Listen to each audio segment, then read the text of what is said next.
Hey everybody, Edo here, and I am excited today because I have Bebo on the line. Say hello, Bebo. Hi, everyone. And Bebo is a content creator for GameWire, but very much been a face of gaming for the last number of years. Four So, years. 4 years. I Yep. mean, and just to kick things off, crazy, the way we met originally is when I was doing the Liftoff campaign. As part of that, I was driving to Seattle to send off the aliens. And we had known each other online or something, but you were super cool. You let us like park our camper or whatever in your driveway and get some electricity, and we didn't freeze to death, and it was pretty awesome. So thank you again for that. Yeah, no problem. But so in terms of what you've been up to, what I like to start these with sort of an origin stories. How did you move from presumably playing games and into really being a content creator and a media personality, so to speak? Yeah, absolutely. So originally started playing card games in general with the Pokemon trading card game when I was like 7 years old at Gabby's Olympic Cards and Comics, and I was very into that. And basically from there, I ended up getting into the World of Warcraft trading card game, which was at the time in 2012, I believe, Sure. produced by Cryptozoic. Right. And because of my obsession with that, I volunteered to work for them at PAX, where I met Laura Waniak. I'm not sure if I'm saying that right. Don't worry about it. And she, at the time, I was a insurance salesperson. I did business to business and business to consumer marketing for a local agency broker sort of thing. And that was in Fremont, which is right next to Ballard, which is right by Card Kingdom, which is a very popular game store. So one day Laura called me up and she said, "Hey, Brittany, there's this job opening for a marketing position at this local company near you called GTS Distribution." And I said, "Okay. And you want me to apply for it?" And she says, "Yeah, I think you'd be perfect for it." So I applied, and my now boss, Bobby Stickle, told me to come to Card Kingdom for my interview, which was a very cool Yeah, interview. that's a cool place to get interviewed. Yeah, yeah, yeah. Yeah. And they asked me what my favorite game was. And at the time, I responded with Agricola. And my boss laughed at me. And he was like, "That's not how you say that." And I was like, "Oh, geez, did I say it wrong? What's the How do you proper pronounce that word? pronunciation?" It's gibberish anyway. Yeah. So apparently, it's Agricola, not Agricola. And so just to summarize this a little bit in the start is, a lot of people sort of want to figure out how they can get to know people in the industry, and certainly participating, going to cons, introducing yourself, Yes. volunteering. Everyone wants to volunteer. It is a great way to get to meet people, right? It's a fantastic way. Honestly, I've met more people at BGGCon than I think any convention ever. I have so many friends from that convention. And it's just because you get to spend time with them and sit down at a table and really spend a couple hours getting to know somebody and getting to know what their game taste is. Yeah, and gaming, right? And that's the coolest part. And BGG is coming right up. I'm super Yeah. excited. Are you going to be there, or are you going to be off at PAX Unplugged? Oh, I'm going to BGGCon. I'm All a right. loyal BGG. You're not looking for that new audience. Nope, I've got an audience. Well, my cat, who doesn't normally like to come up, has decided that she must have sensed yours Oh. and decided to come join us. So we're gonna let her, I think. All right. So this is like the cat video. Um, but okay, so you have this interview at Card Kingdom, and so you get the job presumably. Yeah, I got the job. My resume at the time, I actually made it look like a resume, but like a Dungeons and Dragons score sheet a little bit, Ooh. like a player sheet. So all of my stats were there and my different skills and abilities, and I feel like that's what really pushed me over the edge to get the job. That's a nice marketing move. It was smooth. I'm pretty proud of that. No, I'd take notice of that. That's awesome. But at that time, if correct me if I'm wrong, you weren't as much a sort of media personality as you were somebody who was just doing marketing, right? Right. So I was doing marketing at this insurance agency, and this is where like I can kind of get in trouble for saying this, but only from my old agent. And it was so I was constantly getting in trouble for being on social media. They were like, "Get off of Facebook," and I was like, "How do you expect me to sell policies if I can't be on Facebook?" And he was like, "Why would Facebook sell you insurance policies?" Right. And I was like, "Why wouldn't it? It's networking, right? Like, sure, I meet all these people going out, but that doesn't change the fact that I can convert them into sales via Facebook. It's easier for them." And he didn't believe me. Didn't believe me. Didn't believe me. So I was constantly in trouble for being on Facebook. And what do you know? I end up getting a job where my job is to Facebook. It's a cool job. Yeah. So I was doing social media management at the time. They hired me to be like the social media person. Awesome. Okay. Yeah. But so you're on social media, and presumably, I mean, that's where I first got to know you a little bit, and we started conversing. But and clearly, right now, there's people have understood and realized that social media presence, people who are active in the groups and engaged with the community is a very powerful tool for for finding your influencers, for marketing, for just understanding what people are up to. But then at some point, I feel like you started doing the game wire, sort of not necessarily how to plays, but previews, or how did that shift come from that kind of social media to being on camera and actually talking about games? Yeah, so I was just doing typical social media management, and eventually GTS says, it looks like a lot of people are doing videos. Well, the good news is that I have lots of public speaking knowledge and vocal training, and even though I'm not the best on camera, like I can work on that. I did a lot of theater and acting and that sort of thing, tons and tons of choir. So I was obviously the natural choice to go and create that channel. And I was writing blog content for GameWire at the time. And then I believe what was my first YouTube video? It wasn't Above and Below. It was that's what it was. It was a Valentine's Day video talking about like games you could play on Valentine's Day. And I believe that it was Red Flags and something else. I can't remember.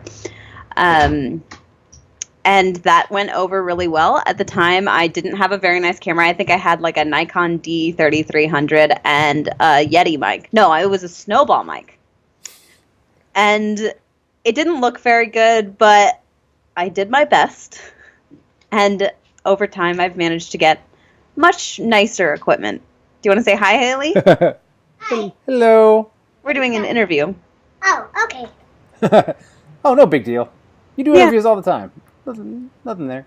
Not much. He hasn't done one in a while. Yeah. Hey, where's Dax that you said was yelling at my door? He's under my feet.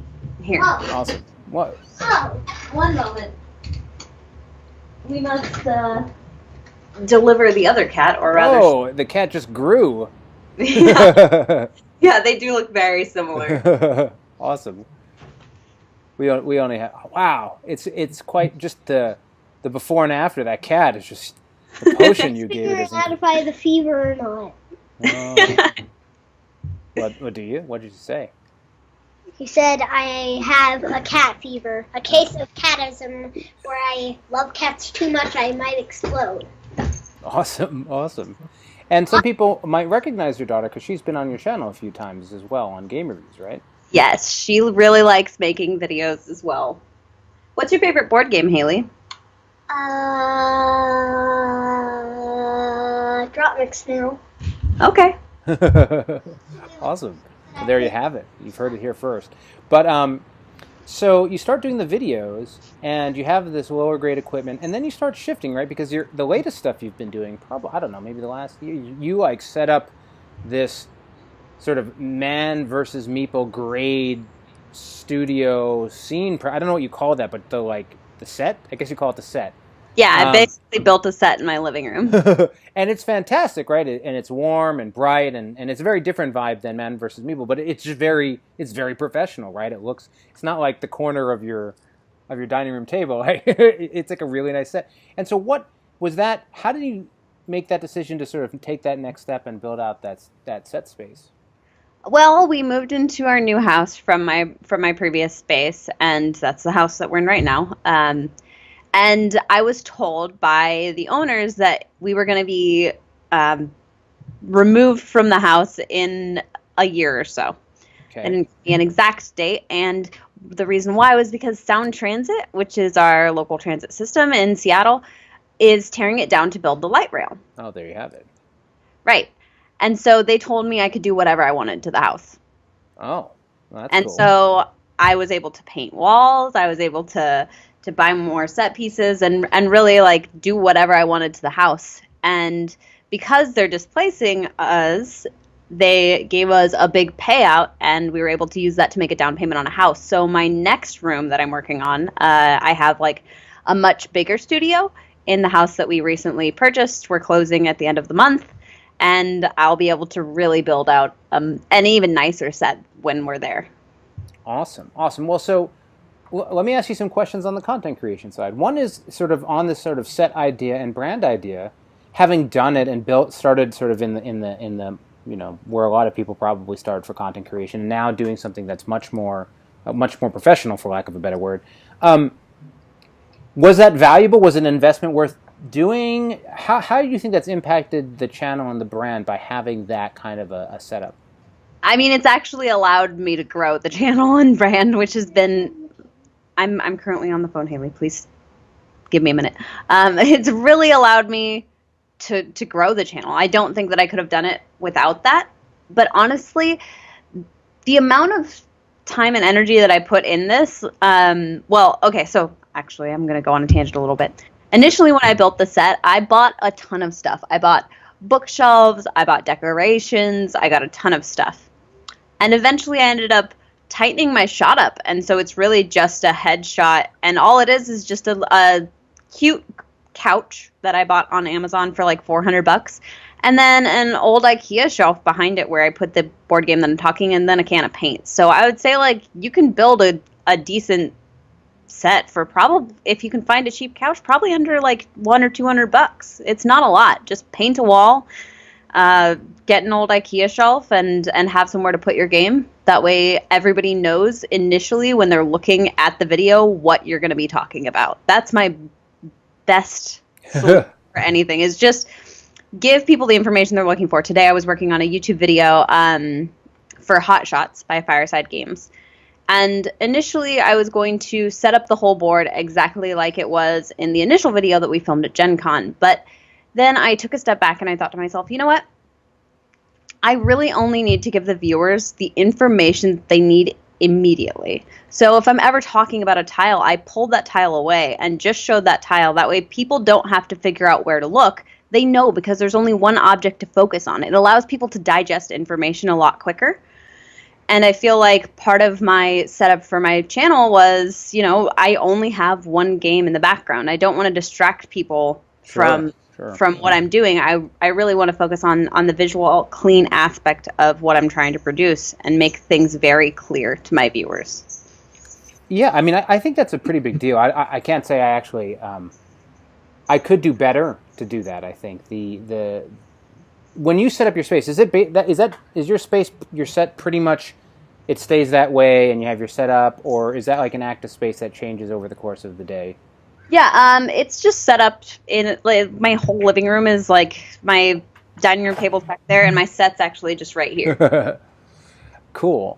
Yeah, I mean, that's, one of the challenges I've found is having that a little bit more space where, again, that's not the setup of the games I have. Those are just the games I have, and this is the dining room table. But definitely, I think putting the care into it, like you were saying, even if it's not, as you said, that expensive, doing those few little things makes a pretty big difference.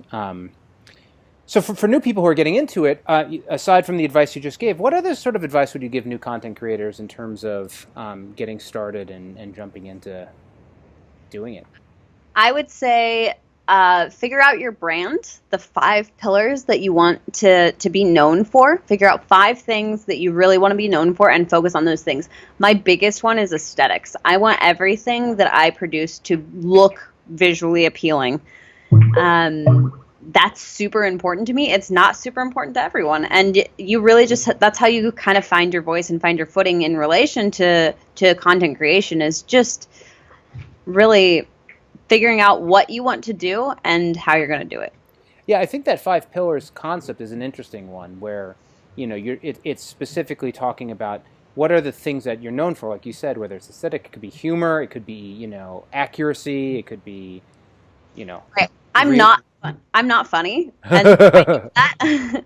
So honestly, like the type of humor that I try to convey is just like silly things. Like I put my cat in the video and he's like destroying this component in the game. Or obviously a dramatic event happens in a board game, and so I just like drop a bunch of components to show a dramatic entry of like, oh, the whole forest burned down. Here's all this fire raining from the sky. And do you do all your sort of B-roll and cutting and editing, or does somebody else help you with that stuff? I do everything all by myself. And so how did that's another daunting thing for a lot of people, is getting into the more and more editing. How did you just dive in? Did somebody give you a lesson? How did you get into the sort of editing piece of it? I took my first Photoshop and Adobe Premiere classes when I was 14 years old in high school. And I actually took that class with my best friend Jacob and my daughter's father when we were like 14 years old. And I guess I was really, this is kind of embarrassing, I was super into photoshopping like really emo things onto like me and my friends, and like writing the used lyrics and sad things and making it look like my eyes are bleeding. Oh, jeez. Ridiculous things, right? Because I was obsessed with like My Chemical Romance and the used. And basically my teacher taught me how to use Adobe Premiere, and when I picked it back up 10 years later, it was like I hadn't missed a beat. Awesome. Your daughter's having a lot of fun jumping. Yes, she is. No, she's not. So as you look at, so you started small and you got bigger. When you look at where you are now, and obviously managing your family while doing all this as well. I mean, where do you see? Do you feel like you're at a steady state? Do you want to, like where do you, when you look at yourself in 2 years, do you see yourself doing about the same thing, or is there a plan where you're doing more? What do you think? Haley, please stop. She tripped. It's all right. Yeah. I honestly think that moving into the new house that I actually own is going to be a huge jump in progression as far as what I can actually do. And I think that BGGCon this year is going to be big for me too, because I'm going to try out some new formats. And I think that they're going to be really successful by comparison, because I am trying to adhere more to the YouTube norm of that vlog format and appealing to a slightly younger audience, I guess. Like currently, I produce my videos to provide meaningful and engaging content to teach retailers, sales reps, and other people that are interested in learning the mechanics of the game how to really sell the game. Right.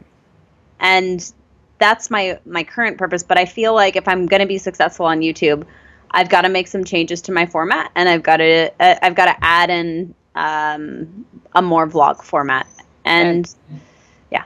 And so that actually brings up an interesting question. I mean, one of the reasons why you have that audience is obviously you're doing this role with GameWire as part of GTS, right? So are they comfortable with you expanding as well, or would that be a different channel? Or how are you going to how do you balance that with the sort of industry-focused stuff? Yeah, provided that it's a game that GTS carries at all, they're more than happy to let me host it on their channel. I've considered starting an additional channel for more of a like family-based, vlog-based, or even like home improvement and like fashion and decor. And I imagine that that's sort of the direction that I'm going to move for my personal content, would be doing more of the home improvement stuff now that I have a house. Right. And more family-oriented videos, which would be a lot of fun, but I feel like board games are still always going to be where I shine, because that's what I'm known for and that's my brand. Right. And certainly you've done a good job of growing the Bebo brand and the GameWire brand together. I think there's both the association of the two, but separately, you're very well known in board gaming, well outside of just those videos, and obviously GTS still has their brand too. So I can imagine that's sort of hard for some people who are really sort of a personality tied to a brand or a company. But in this case, you've really been able to, have your personal brand in addition to driving GameWire. Yeah, and honestly, like, while GameWire and Bebo are very much attached, I do feel like I try to make it known that I do stand for other things. I'm obviously like very politically active and very active in my current community. I'm not just into board games. I'm super into video games and arcades and crane games, and I have a ridiculous number of interests when it comes to that sort of thing. And I think that there's room to grow another channel. It's just finding the time, right, to make room for all of that. Yeah, I mean that a lot of the challenge around time and time management is tough, especially as where I'm looking at new content types as well, and it's always interesting because you sort of get into a flow with one type, but another type's a little bit harder to source or to film or to B-roll, and so cool. It'd be interesting to see if how you end up growing in the next few years in terms of new content types and different audiences. I mean, it's still really interesting how small the board game audience is from a YouTube perspective compared to almost anything else. Oh, maybe not anything else, but from a lot of other areas where there's just huge, tons of people watching videos and driving things. When you think of other content creators who you look at, who you think are doing really well, great jobs at finding that balance, like who comes to mind on your end? Dodie is my favorite YouTuber by far. There's also Ash Hardell is really wonderful. So Dodie is a musician. She makes videos playing her ukulele and singing. And Ash Hardell is a genderqueer vlogger that mostly vlogs about their transition. They're currently transitioning, and really their videos are just incredibly emotionally powerful and meaningful. And I would love to be able to provide something like that. I did my Dungeons and Dragons series for, I don't know, I did like an introductory video on what you need to get to start playing Dungeons and Dragons. Right. And I did a second piece, which was a little bit more in depth. And my third piece was actually how my therapist helped me use Dungeons and Dragons characters to deal with my PTSD. And has that one come out yet, or is that one coming out? It hasn't come out yet because I'm still editing all of my videos from Gen Con and the GTS business conference. And so I've still got like 6 or 7 of those videos to go, and then I've got to do BGG-Con, but somewhere in there I'm hoping to squeeze in this video because I've got the script written and I've been thinking on it for a really long time, and I think I'm ready to do it, but it's definitely going to be a more heavy and emotional video than my previous ones had been. Yeah, I can imagine, and I think that what you're describing in a way is just genuine content, right? Content where you feel like the creator is really speaking directly to you, right? Yeah. And yeah, it's been interesting. I've sort of bounced around on one of the ones that have been successful is sort of talking about not real world, but like, because it's board games, but like industry events and things that are happening and reacting more in the moment than necessarily, not that my content's scripted in any way, but a game review or an advice video is a little different than just giving an opinion, right? So I've always thought there was room for more sort of your life with gaming type content, and then also just sort of the punditry, the sort of how's the industry and how are the games changing, and sort of just looking at it. Like you might see, like, because you see everything on the news today, and everyone, that kind of coverage, you don't see that much outside of maybe Board Game Breakfast or something Tom's doing. There are a couple people doing it, right? It's coming along. Yeah, and Board with Life does some board game news stuff, but again, like, they're doing it as a hobby and they're really good at it. Right. But this is my full-time job, and so I also have like people to answer to, and so I can't necessarily make just whatever content I would like to make. And so I really have to fight to make a case for some of the content that I want to produce, and that doesn't always go the way that I want it to, and that's okay. Yeah, I imagine they have to manage their brand as well, right? But no, it's super interesting, and so you know, are you still doing any of the other? Is right at this stage? Is it the videos and social media, or are you still doing marketing stuff? I mean, how much of your time is now dedicated to the video work? I used to be doing both. Now I only do marketing stuff when somebody's out of the office and they need my help. And then I put videos on hold. Other than that, I'm doing videos 40 hours a week. Wow. At least, probably Yeah, more. but I mean that you're bona fide in that regard. It's pretty awesome. Cool. Well, I was really interested in hearing your perspective on some of these things and seeing how you were moving through it, because it's really, for me, interesting to see how different content creators are sort of making their space and their brand, and how they're growing and building their channel. Some people, you know, shoot like this, some shoot like this, some go for that down and come back up. You know, it's really interesting as people grow and develop.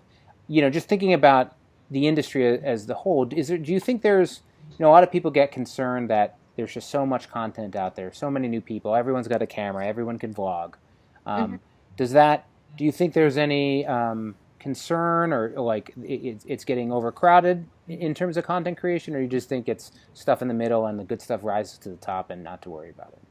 I think that everybody should create content any way that they like, because you're going to find your audience. You're going to find the people that want to listen to you. Honestly, like, I have gained so many YouTube subscribers from taking a taxi and introducing myself to my taxi driver, and he's like, "Oh, you make YouTube videos?" Yesterday, some movers came in to move some stuff out of my house for the owner of the house, and they asked, "Wow, you have a lot of games." That's a lot of games. And I got 3 new YouTube subscribers as a result of that. And so I think that it's important that if you are building a YouTube channel, get yourself out there, introduce yourself to people, because honestly, the people that meet you are going to be your loyal audience. They're going to be the ones that really care about what you have to say, and it's going to be a more meaningful relationship between you and the people that you're creating content for.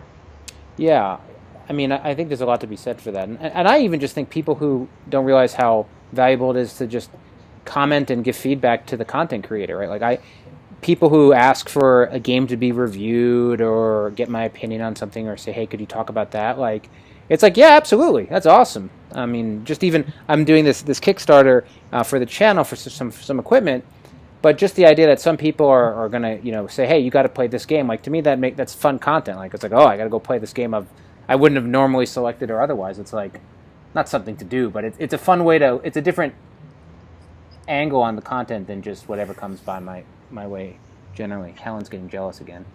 Oh, all facts, right? Yeah. Anyway, that cat just keeps getting bigger and bigger. He does. He's kind of rude. It's all right. Anyway, thanks so much for being on the channel. Helen wants to say one last hello. Hello. Hi. Helen here is, I think, almost 19 years old. This is like a 90-year-old cat. So old. Yeah, super old cat. And she likes to scream. But anyway, thanks so much for your time and being on. And thanks, everyone, for watching. It's appreciated. Yeah, thanks for having me. Okay, bye.